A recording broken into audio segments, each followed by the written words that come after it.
Hello friends, welcome back to another episode of Willie's Wheels and welcome to the forest.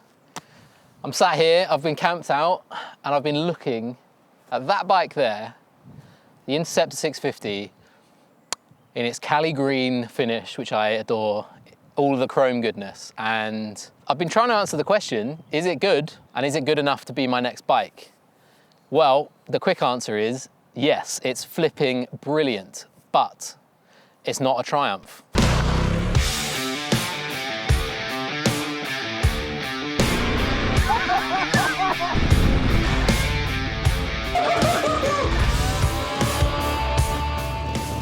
So, how good is the Royal Enfield Interceptor 650?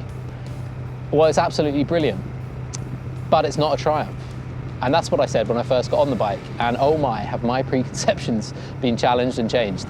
This thing has grown on me so much. It's got a wonderful character.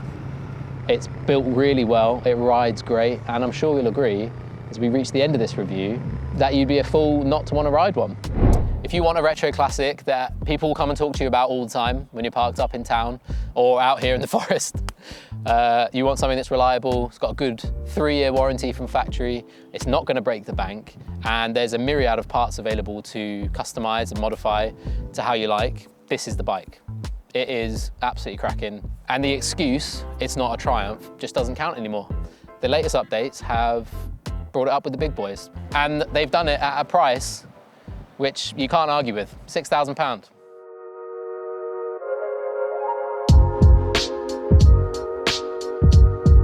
Now, if you've been following my bike journey here on Willie's Wheels, you'll know that the time has come to sell my Scrambler 1200 XE, which I'm really sad about, and I'm eyeing up a few replacements. This is one of them. So this video is all about Royal Enfield. If you want to find out more about the Triumph and why I'm selling it and all of that, you can click one of these corners here and it'll take you to a video to give you a bit more context. So with that being said, thank you to Royal Enfield for lending me this bike. I've had it for about 6 weeks now and put a lot of miles on it. Because my Scrambler's been at Bulldog Triumph for some maintenance, I have used it as my daily. It's been in and out of London countless times, commuting up the A3 all the way through, in and out of traffic. I've used it to get me to and from a lot of shoots, all around the area, in the Cotswolds and Surrey, up to Bedford, Cambridge, fully loaded up with all my gear, and it's done well. And it's also been my machine to go out on a little afternoon blast. And it's done it all really well. So this review, I'm gonna take you through everything, my experience. Is it good enough to be my next bike? Who would I recommend it for? And all the good bits and some of the bad bits as well. So let's talk about this bike. It's a parallel twin, 650cc. It puts out 47 horsepower. You can see here it's finished in what is my favorite finish of any Enfield I've seen so far. It's this Cali green. And I'll try, unfortunately the sun's not out, so I can't really do it justice, but this thing pops and it glints. It's got like metallic in there. It looks insane. It's so beautiful. It looks good and it feels good, and this is something that Enfield have absolutely cracked. It's the feel of the bike.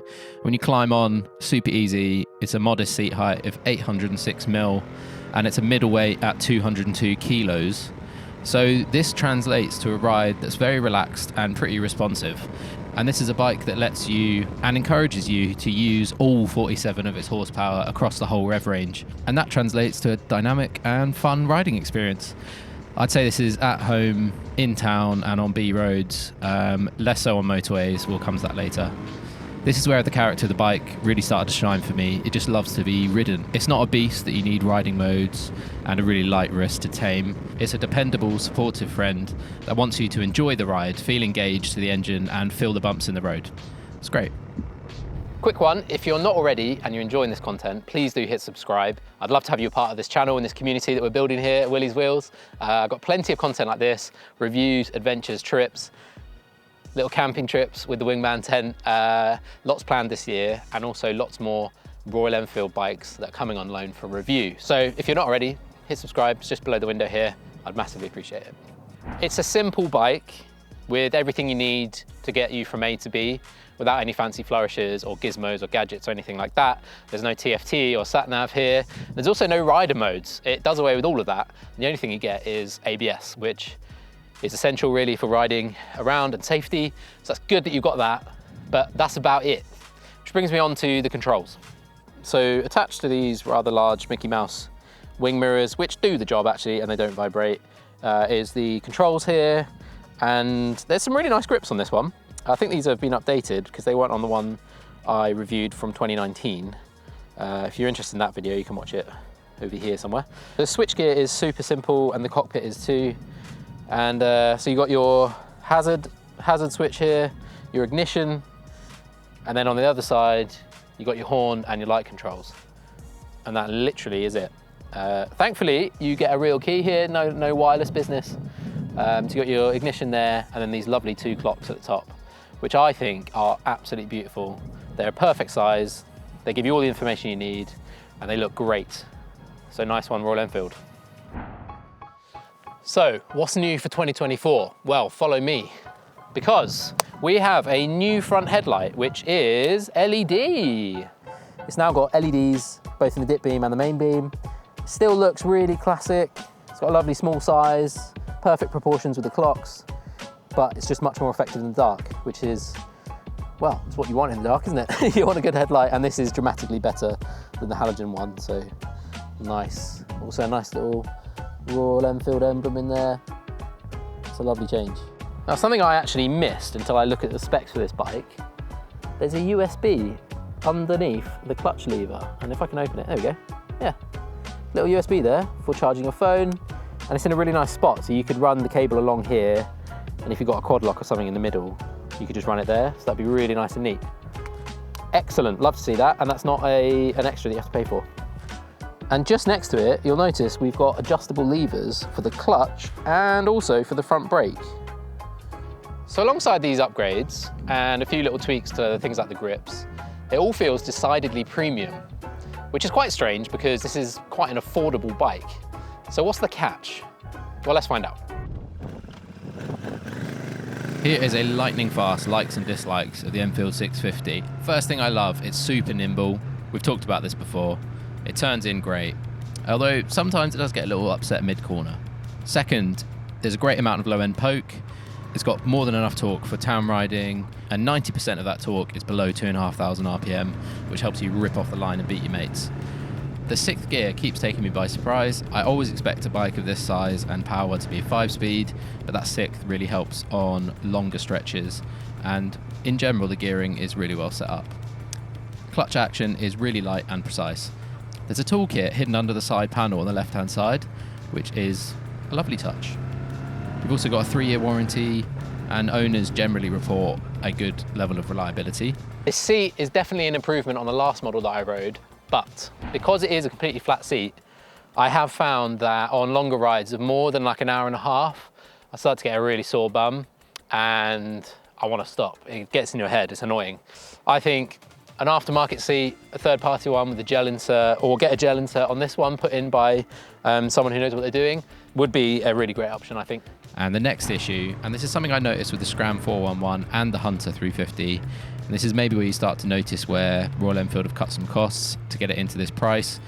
To be honest, it's hard to spot everywhere else. It's the suspension. The suspension does get a bit wallowy in the corners at higher speeds.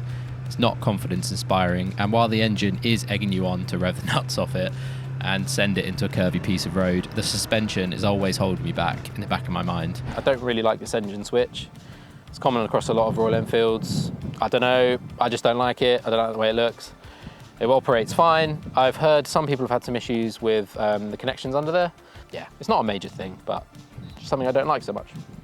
So here's the thing, if that's it, what's to stop you buying a new one of these for around 6 grand? Or if you don't mind having an older version with some less features for about as little as 3 or 3.5K, and then just changing the suspension, doing the forks, and maybe upgrading the tyres? Well, nothing. And to be honest, I think you've got a cracking bike for the small extra investment of upgrading the suspension. Maybe do it at the same time as changing the factory tyres too, as they're not that great in the wet. So, Royal Enfield have done it again. They have created a stunning, reliable, well-made, and full of character motorcycle that's built on the heritage of the brand, that draws from the competition, and they've put it out for a price that you cannot beat. It comes with 3-year warranty, unlimited mileage, so you've got peace of mind. And there's so many parts out there that are quite affordable. You can modify the bike to exactly how you want it. I mean, just look at it, it's beautiful. So friends, I hope you've enjoyed this video. Thanks as always for watching. Thanks for subscribing, being a part of this community. And thanks for hitting the like button in advance. I'm sure you did, I hope you did, and I thank you for it. In the meantime, I hope you stay safe. I'll see you on the next video. Peace.